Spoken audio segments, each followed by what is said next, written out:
Hi hello welcome back to my YouTube channel. Thumbnail ನೋಡಿದ್ರಲ್ಲ, ಚಿಕ್ಕ ಮಕ್ಕಳನ್ನ ವಿಡಿಯೋದಲ್ಲಿ ತೋರಿಸ್ಬೋದಾ ತೋರಿಸಬಾರ್ದಾ ಅಂತ ನನಗೆ ಇದು ಕಮೆಂಟ್ ಅಲ್ಲಿ ಇಬ್ರು ಕೇಳಿದ್ರು ಕ್ವಶನ್. ಇದನ್ನ ಕ್ಲಿಯರ್ ಆಗಿ ನಮಗೆ ಎಕ್ಸ್ಪ್ಲೈನ್ ಮಾಡಿ ಹೇಳಿ ಒಂದು ವಿಡಿಯೋ ಮಾಡಿಬಿಟ್ಟು ಅಂತ. ನಾನು ಆಲ್ರೆಡಿ ಚೈಲ್ಡ್ ಪಾಲಿಸಿ ಬಗ್ಗೆ ವಿಡಿಯೋ ಮಾಡಿದ್ದೀನಿ ಅಂತ ಹೇಳಿದೆ. ಅವರು ಇಲ್ಲ ಇನ್ನೊಂದ್ಸರಿ ವಿಡಿಯೋ ಮಾಡಿ ಕ್ಲಿಯರ್ ಆಗಿ ಎಕ್ಸ್ಪ್ಲೈನ್ ಮಾಡಿ ಅಂತ ಹೇಳಿದ್ದಾರೆ. ಹಾಗಾಗಿ ನಾನು ಇವತ್ತು ಈ ವಿಡಿಯೋನ ಮಾಡ್ತಾ ಇರೋದು. ಕಂಪ್ಲೀಟ್ ಆಗಿ ನೋಡಿ ವಿಡಿಯೋನ. ಯಾರೆಲ್ಲ ಮಕ್ಕಳನ್ನ ವಿಡಿಯೋಗಳಲ್ಲಿ ತೋರಿಸ್ತೀರಾ ಅಲ್ವಾ, ಸ್ವಲ್ಪ ಹುಷಾರಾಗಿ ತೋರಿಸಿದ್ರೆ ಒಳ್ಳೇದು. ಏನು ಎತ್ತ ಅನ್ನೋದನ್ನ ನಾನು ಕ್ಲಿಯರ್ ಆಗಿ ಎಕ್ಸ್ಪ್ಲೈನ್ ಮಾಡಿ ಹೇಳ್ತೀನಿ. ಮಕ್ಕಳನ್ನ ತೋರಿಸಿದ ತಕ್ಷಣ ವಿಡಿಯೋದಲ್ಲಿ ಎಸ್ ಮೇಡ್ ಫಾರ್ ಕಿಡ್ಸ್ ಕೊಡ್ಬೇಕಾ, ಏನು ಎತ್ತ ಅದ್ರ ಬಗ್ಗೆ ಕೂಡ ಹೇಳ್ತೀನಿ ನಾನು. ಕಂಪ್ಲೀಟ್ ಆಗಿ ವಿಡಿಯೋನ ನೋಡಿ ಹಾಗೆ ವಿಡಿಯೋಗೆ ಒಂದು ಲೈಕ್ ಕೊಡಿ, ಚಾನಲ್ಗೂ ಕೂಡ ಸಬ್ಸ್ಕ್ರೈಬ್ ಮಾಡ್ಕೊಳ್ಳಿ ಆಯ್ತಾ. ಇನ್ನು ಮೊದಲನೇದಾಗಿ ಚಿಕ್ಕ ಮಕ್ಕಳನ್ನ ವಿಡಿಯೋದಲ್ಲಿ ತೋರಿಸ್ಬೋದಾ ತೋರಿಸಬಾರ್ದಾ ಅಂತಂದ್ರೆ ತೋರಿಸಬಹುದು. ಯೂಟ್ಯೂಬ್ ಎಲ್ಲೂ ಕೂಡ ಮಕ್ಕಳನ್ನ ತೋರಿಸ್ಬೇಡಿ ಅಂತ ಹೇಳಿಲ್ಲ. ಆದ್ರೆ ಇದರಲ್ಲಿ ಒಂದು ಚೈಲ್ಡ್ ಪಾಲಿಸಿ ಅನ್ನೋದೊಂದಿದೆ, ಅದನ್ನ ಅರ್ಥ ಮಾಡ್ಕೊಬೇಕು. ಜೊತೆಲಿ ಕಮ್ಯುನಿಟಿ ಗೈಡ್ಲೈನ್ಸ್ ಸ್ಟ್ರೈಕ್ಗೆ ವಿರುದ್ಧವಾಗಿ ಮಕ್ಕಳನ್ನ ತೋರಿಸ್ಕೊಂಡು ವಿಡಿಯೋಗಳನ್ನ ಮಾಡಂಗಿಲ್ಲ. ಜಸ್ಟ್ ವ್ಯೂಸ್ಗೋಸ್ಕರ ಮಕ್ಕಳನ್ನ ಫೋರ್ಸ್ ಮಾಡಿ ವಿಡಿಯೋಗಳಲ್ಲಿ ತೋರಿಸ್ಕೊಂಡು ನೀವು ಆ ಥರ ವಿಡಿಯೋಗಳನ್ನ ಮಾಡಂಗಿಲ್ಲ. ಯಾವ ಥರ ವಿಡಿಯೋಗಳನ್ನ ಮಾಡಂಗಿಲ್ಲ, ಯಾವ ಥರ ಮಕ್ಕಳನ್ನ ತೋರ್ಸಂಗಿಲ್ಲ ವಿಡಿಯೋದಲ್ಲಿ ಅಂತಂದ್ರೆ, ಮೊದಲನೇದಾಗಿ ಮಕ್ಕಳ ಮೈ ಮೇಲೆ ಬಟ್ಟೆ ಇಲ್ಲದೆ ವಿಡಿಯೋಗಳನ್ನ ಮಾಡಂಗಿಲ್ಲ. ಮಕ್ಕಳನ್ನ ನಾರ್ಮಲ್ ಆಗಿ ಅಂದ್ರೆ ಈಗ ಸ್ನಾನ ಮಾಡಿಸ್ತಾ ಇರ್ತೀರಾ ಆ ಥರ ಎಲ್ಲ ಚಿಕ್ಕ ಚಿಕ್ಕ ಮಕ್ಕಳೇ ಆಗಿರಲಿ, ಅವ್ರ ಮೈ ಮೇಲೆ ಬಟ್ಟೆ ಇಲ್ಲದೆ ವಿಡಿಯೋಗಳನ್ನ ಮಾಡಂಗಿಲ್ಲ. ಅದು ಗಂಡು ಮಕ್ಕಳಾಗ್ಲಿ ಚಡ್ಡಿ ಹಾಕ್ಬಿಟ್ಟು ಮೇಲೆ ಶರ್ಟ್ ಇಲ್ಲದೆ ತೋರಿಸ್ಬಾರ್ದು, ಆ ಥರನೂ ತೋರ್ಸಂಗಿಲ್ಲ ಆಯ್ತಾ. ಮಕ್ಕಳನ್ನ ಒಟ್ಟಿನಲ್ಲಿ ಫುಲ್ ಕವರ್ ಆಗಿರ್ಬೇಕು, ಮಕ್ಕಳು ಮೈ ಮೇಲೆ ಬಟ್ಟೆ ಆ ಥರ ಇರಬೇಕು. ಅಷ್ಟು ಬಿಟ್ಟು ನೀವು ಇನ್ನು ಯಾವ ಥರ ಮಕ್ಕಳನ್ನ ತೋರಿಸಿದ್ರು ಪ್ರಾಬ್ಲಮ್ ಆಗುತ್ತೆ. ಹಾಗಾಗಿ ಮಕ್ಕಳ ಮೈ ಮೇಲೆ ಬಟ್ಟೆ ಇಲ್ಲದೆ ತೋರ್ಸಂಗಿಲ್ಲ ಮೊದಲನೇದಾಗಿ.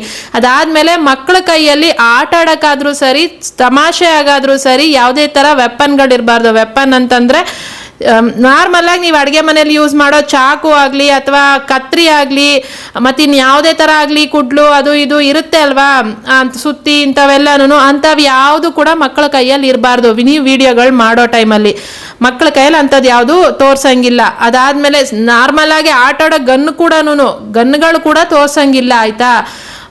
ಇದಕ್ಕೆಲ್ಲರೂ ಚೈಲ್ಡ್ ಪಾಲಿಸಿ ಬರುತ್ತೆ. ಇದೆಲ್ಲ ಕಮ್ಯುನಿಟಿ ಸ್ಟ್ರೈಕ್ಗೆ ವಿರುದ್ಧ ಆಗಿರೋದು, ಕಮ್ಯುನಿಟಿ ಸ್ಟ್ರೈಕ್ ಬರುತ್ತೆ.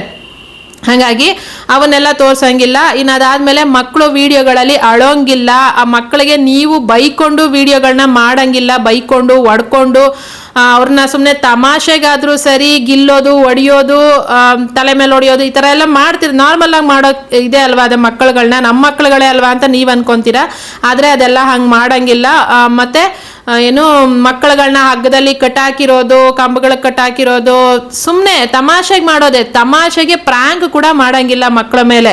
ಅವರು ಗಾಬರಿ ಆಗೋ ಥರ, ಅಳೋ ಥರ, ಎದುರಿಸೋ ಥರ, ಎದುರುಕೊಳ್ಳೋ ಥರ ನಾವು ಯಾವುದೇ ಥರನೂ ಮಾಡಿಬಿಟ್ಟು ಅವನ್ನೆಲ್ಲ ನಾವು ವಿಡಿಯೋಗಳಲ್ಲಿ ಹಾಕೋಂಗಿಲ್ಲ. ಅದಾದಮೇಲೆ ಮಕ್ಕಳು ಯಾವುದೇ ಥರ ವೆಹಿಕಲ್ ಮೇಲೆ ಕುತ್ಕೊಂಡು ತಾವೇ ಡ್ರೈವಿಂಗ್ ಮಾಡ್ತಾ ಇದ್ದೀವಿ ಅನ್ನೋ ಥರ ಕೂಡ ವಿಡಿಯೋಗಳನ್ನ ಮಾಡಂಗಿಲ್ಲ. ಇದೆಲ್ಲ ನಿಮಗೆ ಹೆತ್ತೋರಿಗೆ ಒಂಥರ ತಮಾಷೆನೇ ಅಲ್ವಾ. ಅಂದರೆ ಏನೋ ನನ್ನ ಮಗು ಈ ಥರ ಎಲ್ಲ ಮಾಡ್ತಿದ್ದೆ ಅನ್ನೋದು ನಿಮ್ಗೊಂದು ಖುಷಿ ಅದು. ಆದರೆ ಅದನ್ನು ನೀವು ನೀವು ಆಚೆ ಮಾಡ್ಕೊಳ್ಳಿ, ಅಂದರೆ ನಿಮ್ಮ ಮನೆಗಳಲ್ಲಿ ನೀವು ಮಾಡ್ಕೊಳ್ಳಿ. ಅದನ್ನು ವಿಡಿಯೋಗಳು ಮಾಡಿಬಿಟ್ಟು ಯೂಟ್ಯೂಬಲ್ಲಿ ಹಾಕಬೇಡಿ ಆಯಿತಾ. ಇದೆಲ್ಲನೂ ಚೈಲ್ಡ್ ಪಾಲಿಸಿ ಬರುತ್ತೆ ಮತ್ತು ಕಮ್ಯುನಿಟಿ ಸ್ಟ್ರೈಕು ಕೂಡ ಬರುತ್ತೆ ಇದಕ್ಕೆ. ಇನ್ನು ಮಗುನ ಆ ಥರ ಕೂರಿಸ್ಬಾರ್ದ, ಬೇರೆಯವರೆಲ್ಲ ಮಾಡಿರ್ತಾರಲ್ವಾ ಅಂತ ನೀವು ಕೇಳ್ಬೋದು. ಅವ್ರ ಜೊತೆನಲ್ಲಿ ಪೇರೆಂಟ್ಸ್ ಇರ್ತಾರೆ. ನೀವು ದೊಡ್ಡೋರು ಯಾರಾದರೂ ಇದ್ದು ಏನೋ ಗಾಡಿ ಮೇಲೆ, ಬೈಕ್ ಮೇಲೆ ಅಥವಾ ಕಾರು ಡ್ರೈವಿಂಗ್ ಸೀಟಲ್ಲಿ ನೀವು ದೊಡ್ಡೋರು ಇದ್ಬಿಟ್ಟು ನಿಮ್ಮ ತೊಡೆಯಲ್ಲಿ ಕೂರಿಸ್ಕೊಂಡು ಮಕ್ಕಳನ್ನ ತೋರಿಸ್ಕೊಂಡಿದ್ದೀರಾ, ಅದು ಓಕೆ, ಅದರಲ್ಲಿ ಯಾವ ಪ್ರಾಬ್ಲಮ್ ಇಲ್ಲ. ಒಂಟಿಯಾಗಿ ಮಗುನೇ ಆ ಥರ ಕೂರಿಸ್ಬಾರ್ದು ಡ್ರೈವಿಂಗ್ ಸೀಟಲ್ಲಿ ಆಯ್ತಾ. ಈ ಥರ ಯಾವುದೇ ವೆಹಿಕಲ್ ಆಗೋಗಿರಲಿ ಯಾವುದ್ರಲ್ಲೂ ಆ ಥರ ತೋರಿಸಂಗಿಲ್ಲ. ಇನ್ನು ಮಕ್ಕಳು ಈ ಏನೋ ಹಬ್ಬಗಳ ಟೈಮ್ ಅಥವಾ ಇನ್ನು ಯಾವಾಗಲೇ ಆಗಿರಲಿ ಪಟಾಕಿಗಳನ್ನ ಹೊಡಿಯೋವಾಗ, ಅವಾಗಲೂ ಕೂಡ ಅಷ್ಟೇನೆ ಮಕ್ಕಳನ್ನ ಆ ಥರ ಪಟಾಕಿಗಳು ಸಿಡಿಸೋ ಟೈಮಲ್ಲಿ ತೋರ್ಸಂಗಿಲ್ಲ ವಿಡಿಯೋಗಳಲ್ಲಿ. ನೀವು ದೊಡ್ಡೋರು ಇದ್ಬಿಟ್ಟು ನಿಮ್ಮ ಕೈಯಾರ ಅವ್ರ ಕೈ ಹಿಡಿದು ನೀವು ಹಚ್ಚಿಸ್ತಾ ಇದ್ದೀರಾ ಅಂತಂದರೆ ಓಕೆ, ಅವಾಗಲೂ ಕೂಡ ಹುಷಾರಾಗಿರಬೇಕು. ಮಗು ಎದುರ್ಕೊಳ್ಳೋದು ಅಳೋದು ಮಾಡ್ತು ಅಂತಂದರೆ ಅವಾಗಲೂ ಕೂಡ ಪ್ರಾಬ್ಲಮ್ ಆಗುತ್ತೆ. ಹಾಗಾಗಿ ಆ ಥರ ಕೂಡ ಮಾಡಂಗಿಲ್ಲ. ಇನ್ನು ಮಕ್ಕಳು ತುಂಬಾ ಚಿಕ್ಕ ಮಕ್ಕಳು, ಅವ್ರಿಗಿನ್ನೂ ಮಾತಾಡಕ್ಕೆ ಬರ್ತಾ ಇಲ್ಲ ಅಂತ ಮಕ್ಕಳುಗಳು ವಿಡಿಯೋಗಳಲ್ಲಿ ಏನೋ ಮಾತಾಡ್ತಿರ್ತಾರೆ, ಅವ್ರು ತೊದ್ಲುಕೊಂಡು ಏನೋ ಮಾತಾಡ್ತಾ ಇರ್ತಾರೆ. ಆ ಮಾತು ಅವ್ರು ಆಡಿದ್ದು ಕರೆಕ್ಟಾಗೇ ಇರ್ಬೋದು, ಆದರೆ ಅದು ಆಟೋಮೆಟಿಕ್ ಡಿಟೆಕ್ಷನ್ಗೆ ಅದು ರಾಂಗ್ ಆಗಿ ಕೇಳಿಸ್ತು ಅಂತಂದ್ರೆ, ಬ್ಯಾಡ್ ವರ್ಡ್ ಆಗಿ ಕೇಳಿಸ್ತು ಅಂತಂದ್ರೆ ಅವಾಗಲೂ ಕೂಡ ಚೈಲ್ಡ್ ಪಾಲಿಸಿ ಬರೋ ಚಾನ್ಸಸ್ ಇರುತ್ತೆ. ಹಾಗಾಗಿ ಹುಷಾರಾಗಿ ನೋಡಿಕೊಂಡು ವಿಡಿಯೋಗಳಲ್ಲಿ ತೋರಿಸ್ಕೊಂಡ್ರೆ ಒಳ್ಳೆಯದು. ಇಷ್ಟೆಲ್ಲ ಪಾಲಿಸಿಗಳು ಯಾಕಿದಾವಪ್ಪ ಅನ್ನೋದಾದರೆ ನಿಮ್ಗೆಲ್ಲರಿಗೂ ಗೊತ್ತಿರೋದೇ, ಯೂಟ್ಯೂಬ್ ಬಂದು ಅಮೇರಿಕನ್ ಕಂಪ್ನಿ ಆಗಿರೋದ್ರಿಂದ ಅಮೇರಿಕಾದಲ್ಲಿ ಏನೇನೆಲ್ಲ ಮಕ್ಕಳ ಬಗ್ಗೆ ಸೇಫ್ಟಿ ತಗೊಂತಾರೆ ಆ ರೂಲ್ಸ್ಗಳೆಲ್ಲನೂ ಯೂಟ್ಯೂಬಲ್ಲಿ ಇದ್ದೇ ಇರುತ್ತೆ. ನೀವು ಯಾವ ದೇಶದಲ್ಲಿದ್ದು ವಿಡಿಯೋಗಳನ್ನ ಮಾಡ್ತಿದ್ರು ಕೂಡ ಆ ರೂಲ್ಸ್ಗಳನ್ನ ಫಾಲೋ ಮಾಡಲೇಬೇಕು ಮಕ್ಕಳ ಬಗ್ಗೆ. ಚೈಲ್ಡ್ ಪಾಲಿಸಿ, ಚೈಲ್ಡ್ ಸೇಫ್ಟಿ ಕೂಡ ಅಂದ್ರೆ ಮಕ್ಕಳ ಬಗ್ಗೆ ಯಾವುದೇ ತರ ಇನ್ಫಾರ್ಮೇಶನ್ಗಳನ್ನ ಯೂಟ್ಯೂಬಲ್ಲಿ ಶೇರ್ ಮಾಡ್ಕೊಡಂಗಿಲ್ಲ. ಪರ್ಸನಲ್ ಇನ್ಫಾರ್ಮೇಶನ್ಗಳು ಅಂದ್ರೆ ಮಕ್ಕಳು ಎಷ್ಟು ಏಜ್ನವರು, ಅವರು ಎಲ್ಲಿ ಸ್ಕೂಲ್ಗೆ ಹೋಗ್ತಾರೆ, ಯಾವ ಸ್ಕೂಲ್ ಅವ್ರದ್ದು ಅಂತ ಸ್ಕೂಲ್ನೆಲ್ಲ ತೋರಿಸ್ಕೊಂಡು ನೀವು ವಿಡಿಯೋಗಳನ್ನ ಮಾಡೋದು, ಆ ಥರ ಅವ್ರದ್ದು ಯಾವುದೇ ಡಾಕ್ಯುಮೆಂಟ್ಸ್ಗಳನ್ನ ವಿಡಿಯೋಗಳಲ್ಲಿ ತೋರಿಸೋದು, ಈ ಥರ ಯಾವುದೂ ಕೂಡ ಮಾಡಂಗಿಲ್ಲ. ಮಕ್ಕಳ ಬಗ್ಗೆ, ಮಕ್ಕಳ ಸೇಫ್ಟಿ ವಿಷಯವಾಗಿ ಈ ಥರ ಯಾವುದೋ ವಿಡಿಯೋಗಳನ್ನು ನೀವು ಮಾಡಂಗಿಲ್ಲ, ಅಂಥದನ್ನೆಲ್ಲ ಹಾಕಂಗಿಲ್ಲ. ಹಾಗಾಗಿ ಮಕ್ಕಳ ಬಗ್ಗೆ ಸ್ವಲ್ಪ ಹುಷಾರಾಗಿರ್ಬೇಕಾಗತ್ತೆ. ಇನ್ನು ಅದಾದ್ಮೇಲೆ ಇನ್ನು ಮಕ್ಕಳನ್ನ ತೋರಿಸಿದ ತಕ್ಷಣನೇ ಎಸ್ ಮೇಡ್ ಫಾರ್ ಕಿಡ್ಸ್ ಕೊಡ್ಬೇಕಾ ಅಂತಂದ್ರೆ, ಮಕ್ಕಳನ್ನ ವಿಡಿಯೋದಲ್ಲಿ ತೋರಿಸಿದ ತಕ್ಷಣನೇ ಎಸ್ ಮೇಡ್ ಫಾರ್ ಕಿಡ್ಸ್ ಕೊಡಬೇಕು ಅನ್ನೋದೇನಿಲ್ಲ. ಯಾಕೆ ಅನ್ನೋದಾದ್ರೆ, ನಿಮ್ಮ ವಿಡಿಯೋ ಫಸ್ಟು ಯಾರಿಗೋಸ್ಕರ ನಿಮ್ಮ ವಿಡಿಯೋ ಇದೆ, ಬರೀ ಮಕ್ಕಳಿಗೋಸ್ಕರ ಇದ್ರೆ ವಿಡಿಯೋ, ಅವಾಗ ನೀವು ಎಸ್ ಮೇಡ್ ಫಾರ್ ಕಿಡ್ಸ್ ಕೊಡಬೇಕು. ಅದು ಬರೀ ಮಕ್ಕಳು ನೋಡೋ ವಿಡಿಯೋ ಆಗಿದ್ರೆ. ಇಲ್ಲ ದೊಡ್ಡೋರು ನೋಡೋದಕ್ಕೆ ನಾವು ವಿಡಿಯೋ ಮಾಡಿರೋದು ಅನ್ನೋದಾದ್ರೆ, ನಿಮಗೆ ಸೆಟ್ಟಿಂಗ್ಸ್ ಅಲ್ಲಿ ಏಜ್ ರಿಸ್ಟ್ರಿಕ್ಷನ್ಸ್ ಅದಕ್ಕೆ ಕೇಳೋದು, ನೀವು ಯಾವ ಕ್ಯಾಟಗರಿ ಜನಗಳಿಗೆ ನಿಮ್ಮ ವಿಡಿಯೋ ಮಾಡ್ತಿದ್ದೀರಾ, ನಿಮ್ಮ ವಿಡಿಯೋ ಯಾರು ನೋಡ್ಬೇಕಿರೋದು ಅಂತ ಅದಕ್ಕೆ ಕೇಳೋದು. ಅಲ್ಲಿ ನಾವು 13 ಇಯರ್ಸ್ ಮೇಲೆ ಇರೋರು ಅಂತ ಹಾಕಿರ್ತೀವಿ ಅಲ್ವಾ, ನಾರ್ಮಲ್ ಆಗಿ 13 ಇಯರ್ಸ್ ಮೇಲೆಯಿಂದ 60, 70, 80 ವರ್ಗು ನೋಡೋ ಅಂತ ವಿಡಿಯೋಗಳನ್ನ ನಾವು ಮಾಡ್ತೀವಿ ಅಂತ ಹಾಕಿರ್ತೀವಿ. ನಮಗೆ ಅನಾಲಿಟಿಕ್ಸ್ ಅಲ್ಲೂ ಕೂಡ ತೋರಿಸುತ್ತೆ ನಮ್ಮ ವಿಡಿಯೋಗಳನ್ನ ಯಾವ ಇದರಲ್ಲಿ ಏಜ್ ಗ್ರೂಪ್ ಅವ್ರು ನೋಡ್ತಾ ಇದ್ದಾರೆ ಅಂತ ಅನ್ನೋದು. ಹಾಗಾಗಿ ಅದಕ್ಕೆ ಅದನ್ನ ಸೆಲೆಕ್ಟ್ ಮಾಡೋದು ನಾವು. ಆ ತರ ನಾವು ಸೆಲೆಕ್ಟ್ ಮಾಡೋದ್ರಲ್ಲಿ ತುಂಬಾ ಚಿಕ್ಕ ಮಕ್ಕಳಿಗೋಸ್ಕರ ಅಂದ್ರೆ 13 ಇಯರ್ಸ್ ಕೆಳಗೆ ನೋಡೋ ಅಂತ ಮಕ್ಕಳುಗಳಿಗೆ ನಾವು ಆ ತರ ಏಜ್ ರಿಸ್ಟ್ರಿಕ್ಷನ್ಸ್ ನ ಸೆಲೆಕ್ಟ್ ಮಾಡ್ಕೊಬೇಕಾಗತ್ತೆ. ಅವಾಗ ಮಾತ್ರ ನಾವು ಮಕ್ಕಳಿಗೋಸ್ಕರ ವಿಡಿಯೋ ಮಾಡ್ತಿದೀವಿ ಅಂತಂದ್ರೆ ಮಾತ್ರ ನಾವು ಎಸ್ ಮೇಡ್ ಫಾರ್ ಕಿಡ್ಸ್ ಕೊಡಬೇಕು. ಮಕ್ಕಳಿಗೋಸ್ಕರ ಅಂತಂದ್ರೆ, ಈಗ ಮಕ್ಕಳು ಏನಾದ್ರೂ ಆರ್ಟ್ ಮಾಡ್ತಿರ್ತಾರೆ, ಕ್ರಾಫ್ಟ್ ಮಾಡ್ತಿರ್ತಾರೆ, ಓದ್ತಿರ್ತಾರೆ, ಬರಿತಿರ್ತಾರೆ, ಇಂಥದನ್ನೆಲ್ಲ ಮಕ್ಕಳು ನೋಡೋದಕ್ಕಂತಾನೆ ಮಾಡಿರೋ ವಿಡಿಯೋಗಳು ನೋಡಿರ್ತೀರ ನೀವು, ಕಿಡ್ಸ್ಗೋಸ್ಕರ ಮಾಡೋ ವಿಡಿಯೋಗಳನ್ನ. ಅಂತ ವಿಡಿಯೋಗಳಿಗೆ ಕೊಡ್ಬೇಕಾಗತ್ತೆ. ಕೆಲವೊಂದ್ಸರಿ ನೀವು ಮಕ್ಕಳಿಗೋಸ್ಕರ ಮಾಡಿಲ್ಲ ಆದ್ರೂ ಕೂಡ ಎಸ್ ಮೇಡ್ ಫಾರ್ ಕಿಡ್ಸ್ ತಗೊಂಡ್ಬಿಡುತ್ತೆ, ನಿಮ್ಗೆ ಕಮೆಂಟ್ ಸೆಕ್ಷನ್ ಆಫ್ ಆಗ್ಬಿಡುತ್ತೆ, ನೀವು ನೋಡಿರ್ತೀರ. ಅವಾಗ ಯಾಕೆ ಆ ತರ ಕಮೆಂಟ್ ಸೆಕ್ಷನ್ ಆಫ್ ಆಗುತ್ತೆ ಅಂತಂದ್ರೆ, ನಿಮ್ಮ ವಿಡಿಯೋದಲ್ಲಿ ಲಿಮಿಟ್ ಮೀರಿ ನೀವು ಮಗುನ ತೋರಿಸಿರೋದ್ರಿಂದ. ಅಂದ್ರೆ ಒಂದ್ ಸ್ವಲ್ಪ ಹೊತ್ತು ಹಿಂಗ್ ಬಂದ್ ಹಂಗ್ ಹೋಗಿದೆ ಮಗು ಅಂತಂದ್ರೆ ಅದೇನ್ ಪ್ರಾಬ್ಲಮ್ ಇಲ್ಲ. ಮಗುನ ಕಂಪ್ಲೀಟ್ ಆಗಿ ವಿಡಿಯೋ ಪೂರ್ತಿ ತೋರಿಸಿದೀರಾ ಅಂತಂದಾಗ ಕೆಲವೊಂದ್ಸರಿ ಆಟೋಮೆಟಿಕ್ ತಗೊಂಡ್ಬಿಡುತ್ತೆ ಯೂಟ್ಯೂಬ್ ಏನೇನೆ. ಅದು ಚೈಲ್ಡ್ ಸೇಫ್ಟಿಗೋಸ್ಕರ, ಆಯ್ತಾ? ಯಾಕಂದ್ರೆ ಕಮೆಂಟ್ಗಳು ಹಂಗೆ ಬರ್ತವೆ ಅಲ್ವಾ, ಕಮೆಂಟ್ಗಳು ಬ್ಯಾಡ್ ಆಗಿ ಬರಬಾರ್ದು ಅನ್ನೋದಕ್ಕೆ ಕಮೆಂಟ್ ಸೆಕ್ಷನ್ ಆಫ್ ಮಾಡ್ಬಿಡ್ತಾರೆ. ಮತ್ತೆ ಆಡ್ಸ್ಗಳು ಕೂಡ ಕಮ್ಮಿ ಮಾಡ್ಬಿಡ್ತಾರೆ, ತುಂಬಾ ಲಿಮಿಟೆಡ್ ಆಡ್ಸ್ಗಳನ್ನ ಕೊಡ್ತಾರೆ ಮಕ್ಕಳ ವಿಡಿಯೋಗಳ ಮೇಲೆ. ಹಂಗಾಗಿನೇ ಮಕ್ಕಳನ್ನ ಜಾಸ್ತಿ ತೋರಿಸ್ಕೊಳಕ್ ಹೋಗ್ಬೇಡಿ ಅಂತ ಹೇಳೋದು. ಇನ್ನ ಫಸ್ಟೇ ಹೇಳ್ದಂಗೆ, ನಾನು ವಿಡಿಯೋ ವ್ಯೂಸ್ಗೋಸ್ಕರ ಮಕ್ಕಳನ್ನ ಫೋರ್ಸ್ ಮಾಡಂಗಿಲ್ಲ. ಮಕ್ಕಳಿಗೆ ಅನ್ಕಂಫರ್ಟೇಬಲ್ ಆಗಬಾರ್ದು ವಿಡಿಯೋದಲ್ಲಿ. ಅವ್ರ ಮುಖದಲ್ಲಿ ನನ್ಗಿಷ್ಟ ಇಲ್ಲ ಅಂದ್ರೂ ಮಾಡಿಸ್ತಾವ್ರೆ ವಿಡಿಯೋನ ಅನ್ನೋ ತರ ಬರಬಾರ್ದು. ಆ ತರ ಮಕ್ಕಳನ್ನ ಬಲವಂತವಾಗಿ ವಿಡಿಯೋ ನೀನ್ ಮಾಡು ಅಥವಾ ವಿಡಿಯೋದಲ್ಲಿ ನಿಂತು ಬಾ ಅಂತ ಅವ್ರಿಗೆ ಬಲವಂತ ಮಾಡಿ ವಿಡಿಯೋಗಳನ್ನ ಮಾಡ್ಸಂಗಿಲ್ಲ. ಆ ತರ ಅನ್ಕಂಫರ್ಟೇಬಲ್ ಫೀಲ್ ನ ಮಾಡಂಗಿಲ್ಲ ವಿಡಿಯೋದಲ್ಲಿ, ಆಯ್ತಾ? ಇಂಥದನ್ನೆಲ್ಲ ಮಾಡಬಾರ್ದು. ಹಂಗಾಗಿನೇ ವಿಡಿಯೋಗಳಲ್ಲಿ ಮಕ್ಕಳನ್ನ ತೋರಿಸ್ಬೇಡಿ ಅಂತ ಹೇಳೋದು ಬಿಟ್ರೆ, ಕಂಪ್ಲೀಟ್ ಆಗಿ ತೋರಿಸ್ಲೇಬೇಡಿ ಅಂತ ಇಲ್ಲ. ಈಗ ಈ ತರ ಹೇಳ್ದಾಗ್ಲೂ ಕೂಡ ಕಮೆಂಟ್ ಬರ್ತವೆ ನನಗೆ, ಅಂದ್ರೆ ಬೇರೆಯವರೆಲ್ಲ ಮಾಡಿದ್ದಾರೆ ಅಂತ. ಇದು ನಾರ್ಮಲ್ ಕಮೆಂಟ್ ನನಗೆ ಬಿಡಿಯೋದು. ಆದ್ರೆ ಬೇರೆಯವರೆಲ್ಲ, ನಾನು ಅದೇ ಫಸ್ಟೇ ಹೇಳ್ತಾ ಇದ್ದೀನಿ, ಬೇರೆಯವರೆಲ್ಲ ಮಾಡಿದ್ದಾರೆ, ಯಾವ ತರ ಮಾಡಿದ್ದಾರೆ ಅನ್ನೋದನ್ನು ಕೂಡ ನೋಡ್ಬೇಕಾಗತ್ತೆ ಅಲ್ವಾ ನೀವು. ಅವರು ಯಾವ ತರ ಮಗುನ ತೋರಿಸ್ಕೊಂಡಿದ್ದಾರೆ, ಅವ್ರ ಜೊತೆನಲ್ಲಿ ಪೇರೆಂಟ್ಸ್ ಇದ್ಬಿಟ್ಟು, ದೊಡ್ಡೋರು ಇದ್ಬಿಟ್ಟು ಮಕ್ಕಳನ್ನ ತೋರಿಸ್ಕೊಂಡಿರ್ತಾರೆ. ಮಕ್ಕಳನ್ನ ಏನೋ ಮೈ ಮೇಲೆ ಬಟ್ಟೆ ಇಲ್ಲದೆ ಆಗ್ಲಿ ಅಥವಾ ಬೇರೆ ಯಾವ ತರ ಅಳಿಸೋದು ಈ ತರ ಎಲ್ಲಾರು ಆ ತರ ಎಲ್ಲ ತೋರಿಸ್ಕೊಂಡಿರಲ್ಲ ಅವರು. ಹಂಗಾಗಿ ಅವ್ರಿಗೆ ಯಾವುದೇ ಪ್ರಾಬ್ಲಮ್ಮು ಇರಲ್ಲ ಮಕ್ಕಳುಗಳನ್ನ ತೋರಿಸೋವಾಗ.